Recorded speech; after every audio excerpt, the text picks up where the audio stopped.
नमस्कार, मैं डॉक्टर अजीत सिंह। मैं आकाश हॉस्पिटल द्वारका में सीनियर कंसल्टेंट एवं हेड के पद पर कार्यरत हूँ। आज हम यहाँ पर आपके सामने आईसीयू से रिलेटेड कुछ जानकारी व वेंटिलेटर से रिलेटेड कुछ मिथ्स को लेकर आए हैं। सबसे पहले आईसीयू में कौन से मरीज़ एडमिट होते हैं, वह आईसीयू क्या है। आईसीयू का फुल फॉर्म अगर आप देखें तो आईसीयू इंटेंसिव केयर यूनिट को बोलते हैं, जिसे हिंदी में गहन चिकित्सा इकाई भी बोलते हैं।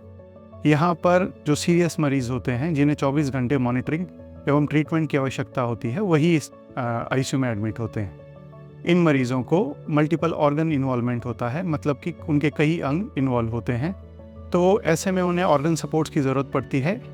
इन ऑर्गन सपोर्ट्स में वेंटिलेटर, जो कि कृत्रिम सांस देता है, डायलिसिस मशीन, आईएबीपी एवं ब्लड प्रेशर बढ़ाने की दवाइयाँ होती हैं। अब हम आज आईसीयू और वेंटिलेटर रिलेटेड कुछ मिथ्स को बस्ट करने की कोशिश करेंगे।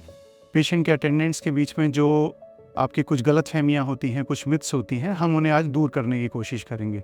सबसे पहला मिथ है कि आईसीयू में हर मरीज़ वेंटिलेटर पर होता है। ऐसा नहीं है। हर मरीज़ वेंटिलेटर पर नहीं होता है। केवल वो मरीज़ जिनको कि ऑक्सीजन की रिक्वायरमेंट है, जिनको कि निमोनिया है, या फिर जो लंबी सर्जरी के बाद बेहोशी की हालत में आईसीयू में आए हैं, केवल वही लोग वेंटिलेटर पर होते हैं, बाकी सभी वेंटिलेटर पर नहीं होते हैं। दूसरा मिथ है कि वेंटिलेटर पर मरीज सांस नहीं ले पाता है। ऐसा भी नहीं है। वेंटिलेटर में डिफरेंट टाइप के मोड्स होते हैं। कुछ कंट्रोल मोड्स होते हैं और असिस्ट कंट्रोल मोड्स होते हैं, कुछ सपोर्ट मोड्स होते हैं। जो मरीज़ गंभीर बीमारी से, गंभीर सांस लेने की बीमारी से जूझ रहे हैं, उन मरीज़ों में हम कंट्रोल और असिस्ट कंट्रोल मोड्स यूज़ करते हैं। एक बार मरीज़ इंप्रूव करने लगता है तो हम उसे सपोर्ट मोड पर डालते हैं। जैसे ही मरीज़ इंप्रूव करने लगता है, वैसे वैसे हम उसे वेंटिलेटर से बाहर निकालने की प्रक्रिया स्टार्ट कर देते हैं।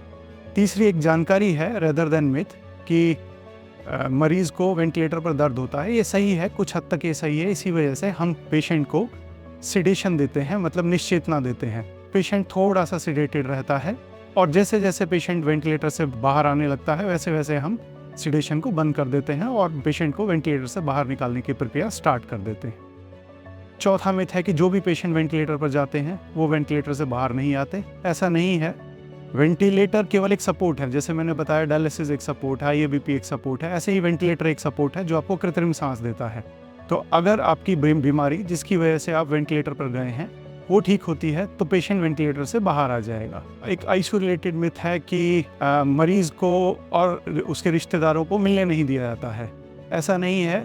ये जो मरीज़ होते हैं, इन लोगों की रोग प्रतिरोधक क्षमता काफ़ी कम होती है। तो ऐसे में होता क्या है कि अगर हम सभी को अलाउ कर देंगे तो इन्फेक्शन होने के चांसेस ज़्यादा रहेंगे। तो हम ऐसे में मरीज़ के रिश्तेदारों की मिलने की संख्या व समय को निर्धारित करते हैं। पाँचवा एक और मिथ है कि आईसीयू में जो मरीज़ आते हैं उनकी टेस्टिंग बहुत ज़्यादा होती है। देखिए, ये भी एक मिथ है। होता क्या है कि जो भी मरीज़ आपके सिक हैं, जो भी मरीज़ आपके गंभीर हैं, जिनको कई ऑर्गन इन्वॉल्वमेंट हैं, उन सभी की टेस्टिंग ज़्यादा करनी पड़ती है। जो बिगड़ रहे हैं उनकी टेस्टिंग ज़्यादा करनी पड़ती है। अगर मरीज़ स्टेबल हो रहा है, उसके ऑर्गन इन्वॉल्वमेंट कम है, तो टेस्टिंग कम हो जाती है। आशा करता हूँ कि आज हमारी इस टॉक से आपके काफ़ी गलतफहमियाँ दूर हुई होंगी, कई मिथ्स बस्ट हुए होंगे।